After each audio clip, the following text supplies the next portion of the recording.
Let's listen in to what Priyanka Gandhi Vadra is speaking from the Rajpath in the national capital. तो मां ने मना किया। उस समय सुरक्षा का भी बहुत उठा, तो मां ने कहा नहीं तुम उतर नहीं सकते। राहुल ने जिद की नहीं मैं उतरूंगा। मैंने मां से कहा मां उतरने दो। राहुल गाड़ी से उतरा, उस सेना की ट्रक के पीछे खड़ा होके चलने लगा और तीन मूर्ति से लेके कड़ी धूप में अपने पिता के जनाजे के पीछे पीछे पैदल चलते चलते चलते चलते यहां पहुंचा।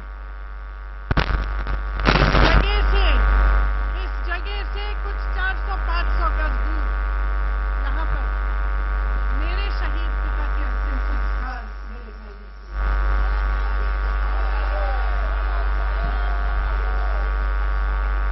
सुनिए, वो चित्र मेरे दिमाग में अभी भी है, मेरे मन में है। मेरे पिता का शव इस तिरंगे झंडे में लपेटा गया था। इस तिरंगे के नीचे मेरे पिता का शव था और उसके पीछे चलते चलते मेरा भाई यहां आया। उस शहीद पिता का अपमान हरी संसद में किया जाता है। ठीक है। उस शहीद के बेटे को आप देशद्रोही कहते हैं, आप मीर जाफर कहते हैं, उसकी आप मां का अपमान करते हैं। आपके मंत्री मेरी मां का अपमान भरी संसद में करते हैं। आपके एक मुख्यमंत्री कहते हैं कि राहुल गांधी को पता भी नहीं है कि उनका पिता कौन है। आपके प्रधानमंत्री भरी संसद में खड़े होकर कहते हैं कि ये परिवार नेहरू नाम को इस्तेमाल क्यों नहीं करता। पूरे परिवार का अपमान करते हैं। कश्मीरी पंडित समाज के रिवाज का अपमान करते हैं, जिसके तहत एक बेटा अपने बाप के मरने पर पगड़ी पहनता है, परिवार की परंपरा को आगे बढ़ाता है। लेकिन आप पर कोई मुकदमा नहीं होता, आपको 2 साल की कोई सजा नहीं मिलती, आपको जेल की सजा नहीं मिलती, आपको संसद से कोई बाहर नहीं निकालता, आपको मना नहीं करता कि 8 सालों के लिए आप चुनाव नहीं लड़ सकते। क्यों? मैं पूछना चाहती हूं क्यों? आज तक हम चुप रहे हैं, हमारे परिवार का अपमान करते गए। मेरे भाई ने क्या कहा? संसद में वो मोदी जी के पास गए और उनसे गले लगे।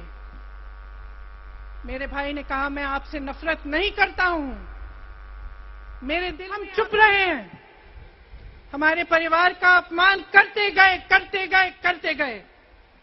मेरे भाई ने क्या कहा? संसद में वो मोदी जी के पास गए और उनसे गले लगे। मेरे भाई ने कहा मैं आपसे नफरत नहीं करता हूं, मेरे दिल में आपके लिए कोई नफरत नहीं है, हमारी विचारधारा अलग है, लेकिन हमारी नफरत की विचारधारा नहीं है। तो मैं पूछना चाहती हूं, एक आदमी का कितना अपमान करोगे? कितना अपमान करोगे? क्या यही है इस देश की परंपरा? आप परिवारवादी कहते हैं, तो भगवान राम कौन थे? भगवान राम को वनवास में भेजा गया, उन्होंने अपने परिवार, अपनी धरती के प्रति अपना धर्म निभाया। क्या भगवान राम परिवारवादी थे? क्या पांडव परिवारवादी थे कि वो अपने परिवार की संस्कारों के लिए लड़े?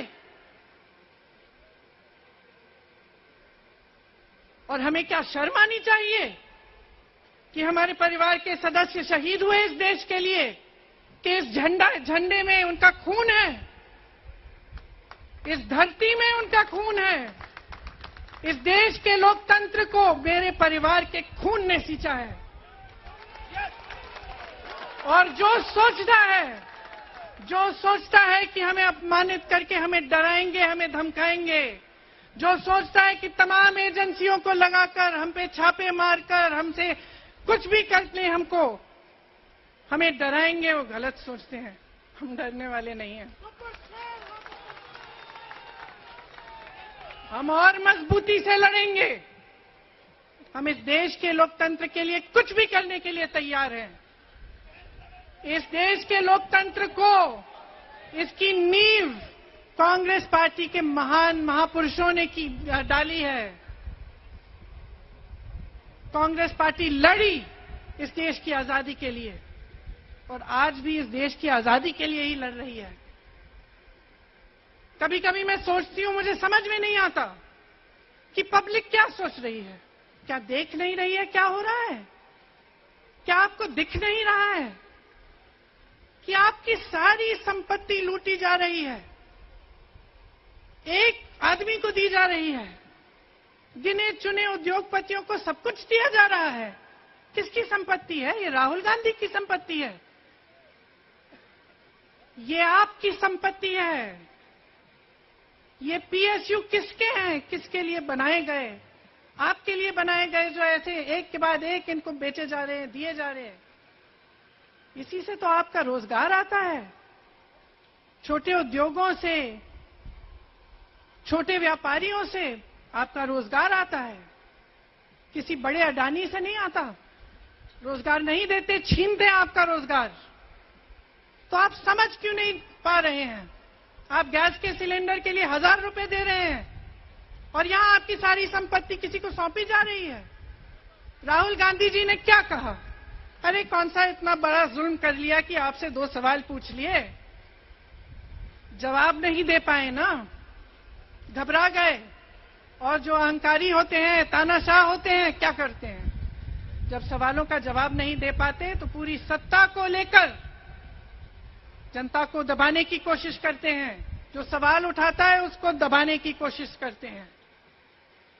आपने कभी सोचा है, आंखें खोलिए, आपने कभी सोचा है कि ये पूरी सरकार, ये सारे मंत्री, ये सारे सांसद एक आदमी को बचाने की क्यों इतनी कोशिश कर रहे हैं?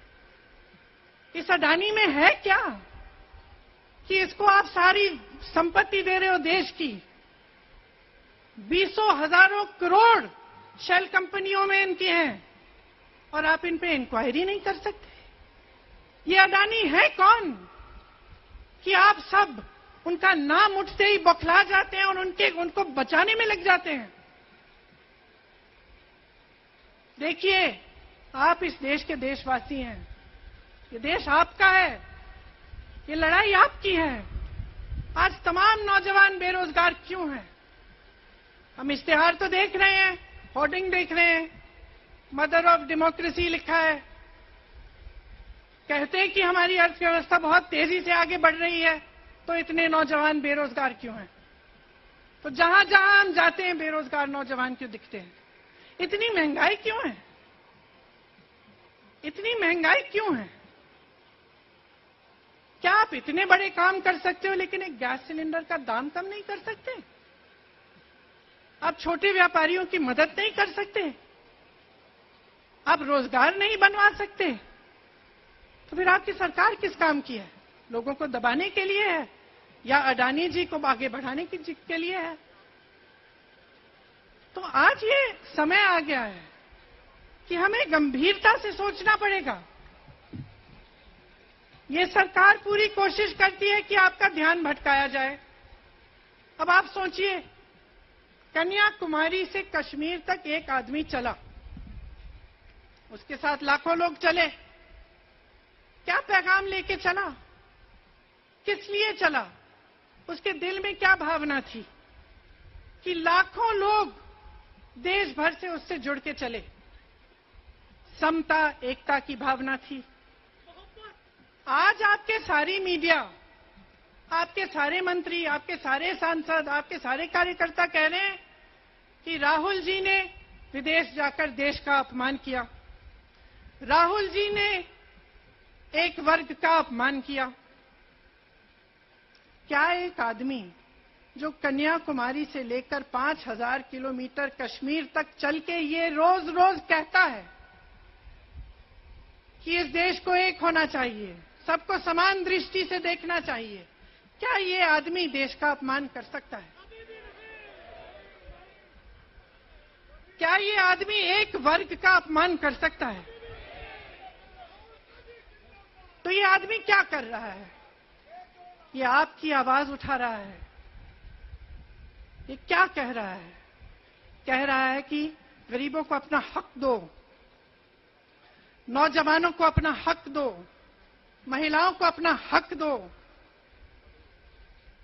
यही तो कह रहा है। That's Priyanka Gandhi Vadra speaking at the Rajghat and talking about the fact that her brother is only asking questions that the Bharatiya Janata Party and the Prime Minister have no answers to.